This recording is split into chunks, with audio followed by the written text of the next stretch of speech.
Good afternoon, everyone. Hey, this is Bruce Marshall from Simpler Trading with the nightly video market update for June the 17th, Wednesday, June 17th. So another crazy day today, but kind of in a different way. Normally we've had, in the last 10 days, we've had, straight up, straight down type markets. And this was different in that we just chopped around all day today. Didn't really do much of anything. So this is the SPX, and we started out, opening bell here, and just pretty tight range here. We did sell up a little bit toward the end of the day, but nothing major. As you can see here, on the ES we're down 10, on the Dow we're down 170. Look at the NASDAQ, we're up on the NASDAQ, and down a little bit on the RUT. But anyway, again, this is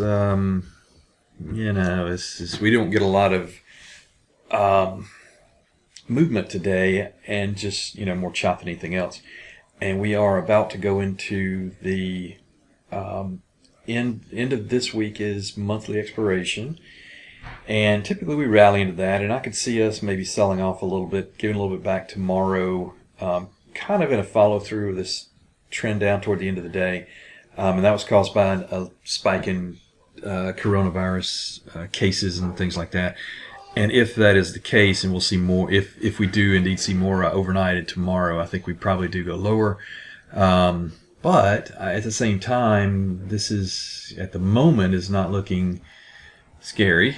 Let's back out here and kind of put it in perspective. And we'll stay on the S&P here for a minute. If we look at this, I notice this is a 20-day chart, and we're up here last Monday. We're 3,200, and I thought we were going to, we're at that point, 32, 33. I thought, we're within reach of an all-time high, and we hit we hit a new all-time high in the NASDAQ. So I thought that was probable. And of course, we get in this chop mode, and then, the rug gets pulled out from us. This is a 200-day here. And we're all over the place. We're up, down, all over the place. We start ripping right back up here. Remember, if you guys were watching the futures on Sunday night, we were down 70 or something like that. We ended up on Monday being up, I believe, on the day. So complete turnaround. And then, as you can see, we're just chopping right now. And what that means is, most likely, we probably break one way or the other. And, I suspect it's to the upside. I've got some exposure in the S&P, but I've got a double diagonal. I've got two on, actually, and the upper end's 3,300, and the lower end I've got no risk. So I don't really care which way it goes, right? But I suspect it's probably resume this trend, and let me show you why. Let me back this out a little more. Let's go out to 1 year chart here.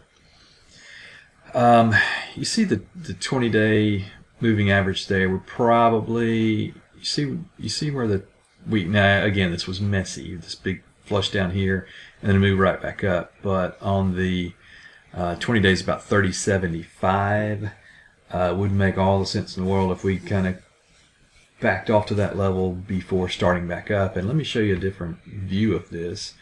Makes it a little bit easier to see. Put my Darvas box up here and take a look at it. You can see that 20-day corresponds roughly, this is a 34 EMA right there. Pull back here, or even to here, the lower 34, before coming back up here to ultimately test this level before, maybe going higher. I don't know. This is, can't even worry about this right now. What we've got to worry about is this, this level here. And again, and I think, we're still in a news-driven market, and we've got, if coronavirus spikes up cases, you guys saw there's more cases in China now and all that kind of stuff. That could really throw some cold water on the market, and dampen the enthusiasm and all that stuff. But with the massive FOMO and all that, at this point, you've got to assume that the dips will be bought. Until some more deeper conviction comes to the downside. And right now, I don't know. I just don't know. The crazy thing is, this is, I saw a quote today that said this is the most the most uncertainty we've probably ever seen in the market, and yet we're, the Nasdaq, at least, we're at all-time highs. So none of this makes sense, we know, but again, we want to, we don't want to bet against this. You want to bet against the Fed, don't fight the Fed and all that stuff. So I'm going to continue the same thing. I'll nibble a little bit on the dips. I try to, kind of generally play the extremes. So we come back down here. I'm going to tend to want to get long for a bounce up here. Once we get up here, I'm, within reason, I would be looking to fade it back down here. And that's, that's the way it's always done. You see these star boxes, up, back, even to these new levels, back, back, higher level, back, etc. And we do that, stair stepping as we go up. And, that's kind of the way we've been playing. It's been working pretty well. Now, all that being said, the closer we get to, if we do continue to break out to higher, higher highs and all that kind of stuff,